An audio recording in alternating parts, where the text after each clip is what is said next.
नमस्कार, आप देख रहे हैं टीवी भारत। मैं हूं आपके साथ नेहा सिंह।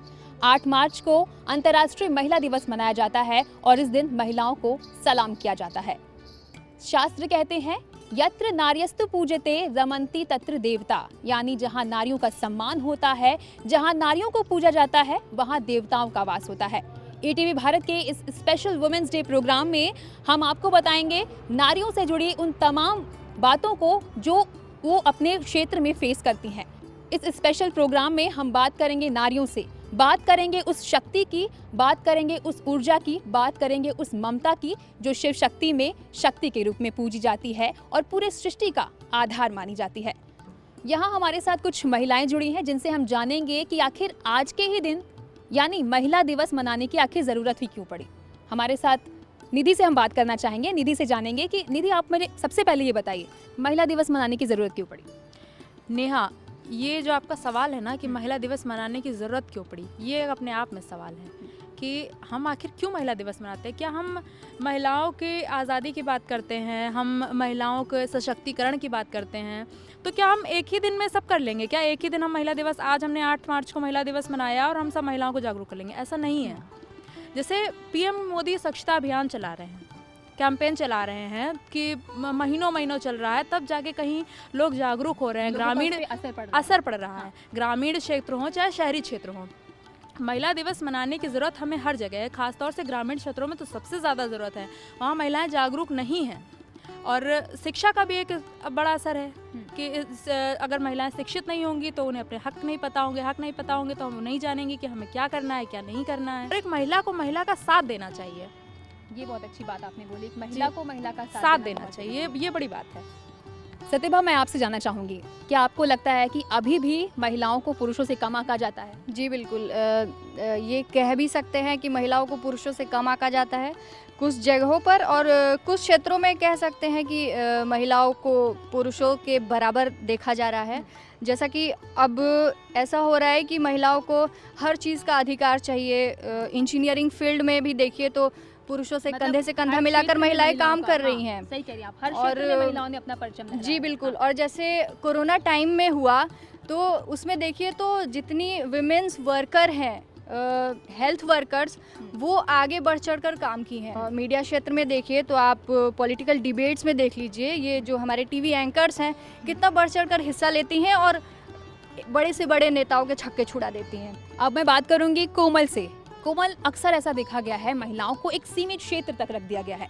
आप महिला हैं, आपको ये जॉब करनी है, आपको ये पढ़ाई करनी है। जैसे आपके भी परिवार में ऐसा हुआ होगा कि आप टीचिंग फील्ड ज्वाइन कर लो, टीचर बन जाओ।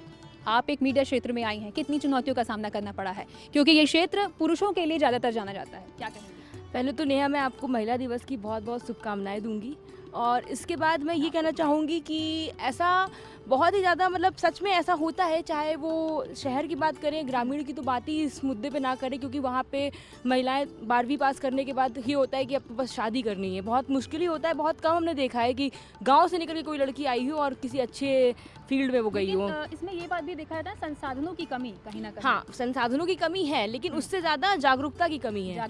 हम कहीं ना कहीं अभी भी महिला दिवस एक दिन का दिवस नहीं है, हम कोई त्यौहार नहीं है कि आपने एक दिन महिला दिवस मना लिया और महिलाओं को आपने हर जगह हर क्षेत्र पे आगे कर दिया। हम त्यौहार नहीं है जो आप एक दिन का त्यौहार मनाते हो।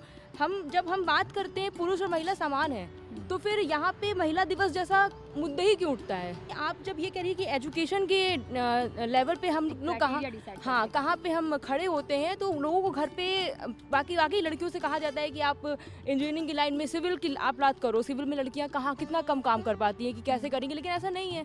क्या ऐसा तो नहीं है कि घर बनाने में क्या महिलाएं काम नहीं करती हैं? और या ये कहा जाता है कि आप टीचिंग लाइन में चले जाओ, मीडिया की जॉब में मत जाओ, रात में घर आना है, वापस कैसे आओगे, उनसे बात करनी है। लेकिन ऐसा अब ये चीज़ तो कहीं ना कहीं अब महिलाओं की मानसिकता में, समाज की मानसिकता में महिलाओं को लेके सोच बदली है। हाँ। लेकिन अभी भी संघर्ष जारी है, सोच बदली है। मैं गरिमा आपके पास आऊँगी और आपसे जानना चाहूँगी कि महिलाओं से हमेशा अपेक्षा की जाती है अच्छी बेटी बने, अच्छी पत्नी बने, अच्छी बहू बने, पुरुषों से कभी नहीं की जाती। नेहा जी, हम आपको ये बता दें कि महिलाओं से अपेक्षा हमेशा से की जाती है। महिलाओं से ही नहीं बल्कि महिला के जिस भी वर्ग से आप जाओगे, बेटी और बहू, पत्नी, माँ, हर सबसे अपेक्षा एक सभी समाज मतलब जो समाज में रहने वाले लोग हैं वो लोग उनसे अपेक्षा ही करते हैं कि महिला है तो वो करेगी, माँ है तो वो करेगी, बीवी है तो वो करेगी। पर एक महिला से कभी ये नहीं पूछा जाता कि क्या आपको भी किसी से अपेक्षा है। पर महिला को भी पुरुष से अपेक्षा होती है कि हाँ, पुरुष उसकी भावनाओं को समझे, उसे समझे या उससे पूछे कि तुम्हें प्रॉब्लम क्या है या तुम्हें करना क्या है। ऐसा अभी देखा जा रहा है कि काफ़ी बदलाव आने के बाद जैसे जैसे शिक्षा आगे बढ़े, लोग जागरूक हुए। ठीक है, तो यहाँ पे जैसा गरिमा ने बताया कि अब लोगों की मानसिकता बदली है, लोग महिलाओं को फ्रीडम देने लगे हैं। निधि, मैं आपसे जानना चाहूंगी कि आज़ादी के पहले और आज़ादी के बाद महिलाओं की स्थिति में क्या क्या परिवर्तन हुआ है? नेहा, आज़ादी से पहले की बात हम करें और अगर अब की बात हम करते हैं, 2021 की बात कर रहे हैं हम, तो बहुत परिवर्तन है। आप पहले के समय को देखिए, वही मैंने अभी आपको बताया ना, जैसे कि पहले महिलाएं जो हैं वो ये है कि आप घर में काम करिए, आप घर में रहिए, आप बाहर नहीं जा सकती हैं। अच्छा निधि, एक चीज़ और, आज़ादी के पहले जैसे महिलाएं, कोई भी आंदोलन हो, अंग्रेजों के खिलाफ आंदोलन है, महिलाओं ने बढ़ चढ़ के हिस्सा लिया। जैसे कि झांसी की रानी की बात हम करते हैं, हैं उन्होंने बढ़ चढ़ तरीके से छक्के अंग्रेजों के छक्के छुड़ा दिए उन्होंने। और हम पॉलिटिक्स में अगर बात कर लें, इंदिरा गांधी बहुत अच्छी पॉलिटिशियन रही हैं अपने समय में, एक रोल मॉडल बनी हैं। और अब अभी की हम बात करते हैं, अगर हम पॉलिटिक्स में भी देखें, जैसे सुषमा स्वराज थी, बहुत अच्छी लीडर थी।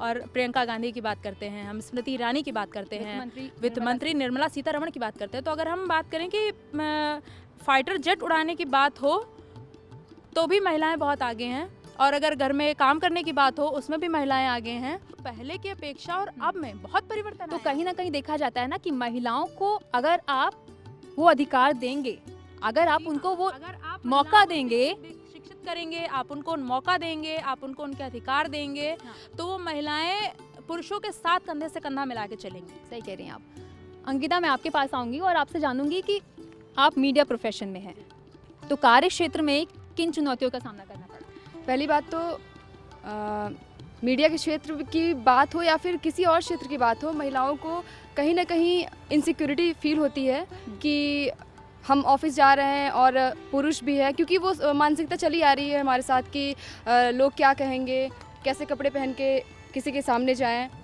और तो कहीं ना कहीं ये हमारे कार्य क्षेत्र को भी प्रभावित करता है। तो पहली बात तो हमको आज की जो महिलाएं हैं तो ये सोचना छोड़ दिए कि लोग क्या कहेंगे, इससे कोई फ़र्क नहीं पड़ता उनको, और वो अपना काम अच्छे तरीके से कर रही हैं। बदलाव आ रहा है और धीरे धीरे बदलाव आएगा। मैं साक्षी के पास आना चाहूँगी। साक्षी बहुत देर से इंतजार कर रही थी। साक्षी, मैं आपसे जानना चाहूँगी कि ग्रामीण क्षेत्र, शहरी क्षेत्र, मेट्रो सिटीज़ की महिलाओं में क्या कुछ विभिन्नताएँ हैं और ये किस तरीके से संघर्ष कर रही हैं? देखिए नेहा, जो ग्रामीण क्षेत्र है वहाँ पे अगर हम महिलाओं के संघर्ष की बात करें तो शुरू से ही भ्रूण हत्या से ही महिलाओं को संघर्ष करना पड़ता है। अपनी माँ की कोख में जन्म लेने से ही एक महिला को इस बात के लिए लड़ना पड़ता है कि मैं बाहर इस जगत में आऊँ या ना आऊँ। महिलाओं के लिए संघर्ष जन्म के बाद नहीं, जन्म से पहले से ही है। कि भ्रूण हत्या ले लीजिए आप, फिर लिंग के आधार पे ले लीजिए, फिर यहाँ पर उसके बाद आप जैसे जैसे एक लड़की बड़ी होती है, यौन उत्पीड़न, उसका बलात्कार, दहेज हत्या ले लीजिए, शादी के बाद हर एक जिंदगी के हर एक पड़ाव पे उसे एक चुनौती से गुजरना पड़ता है। हमें सबसे पहले ज़रूरत है एक महिला को शिक्षित करने की। एक महिला जिस इन्वायरमेंट में रह रही है, जिस माहौल में रह रही है, उनके परिवार को शिक्षित करने की, पूरा ग्रामीण इलाके को शिक्षित करने की। हम मेट्रो सिटीज़ की अगर बात करते हैं तो यहाँ पे कहीं ना कहीं शिक्षा का क्षेत्र, जो शिक्षा का माहौल है वो बढ़ा है, तो महिलाएँ शिक्षित हैं और इन्हें इस तरह की चुनौतियों का सामना करना पड़ता है।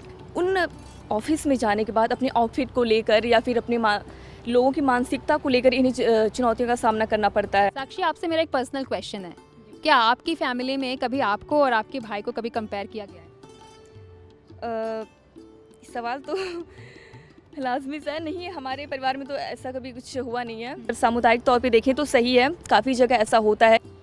सत्यभा, मैं आपसे जानना चाहूँगी कि महिलाओं को आगे बढ़ाने में, महिलाओं को उनका हक दिलाने में, उनके अधिकारों के लिए लड़ने में महिला आयोग की क्या भूमिका है? जी नेहा, बहुत अच्छा सवाल है। महिला आयोग हमारे लिए बहुत कुछ कर रहा है इस वक्त, और ये आयोग जो है 1990 में बना महिलाओं के लिए, कि महिलाएं जो प्रताड़ना के शिकार होती हैं, रेप केस हो या फिर जो भी हो, इन सब में उनको कहीं ना कहीं थानों से या फिर परिवार से भी बहुत देखा है मैंने, सपोर्ट नहीं मिलता, लोग नहीं साथ आते। तो लास्ट में महिला के पास एक है कि महिला आयोग उसकी रक्षा करती है, उसको सुरक्षा प्रदान करती है और उसकी जो शिकायतें हैं वो ऊपर तक लेकर जाती है, उसका निस्तारण कराती है, कह लें आप।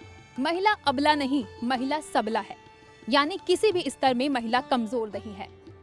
चाहे शिक्षा हो या राजनीति, खेलकूद हो या फिर व्यवसाय, महिलाओं ने हर क्षेत्र में अपना परचम लहराया है और ये साबित कर दिया है कि किसी भी देश, किसी भी समाज की उन्नति तब तक संभव नहीं है जब तक महिलाओं का सहयोग ना हो। ऐसी महिला शक्ति को ईटीवी भारत सलाम करता है। ईटीवी भारत की पूरी टीम की तरफ से आप सभी को महिला दिवस की हार्दिक शुभकामनाएं।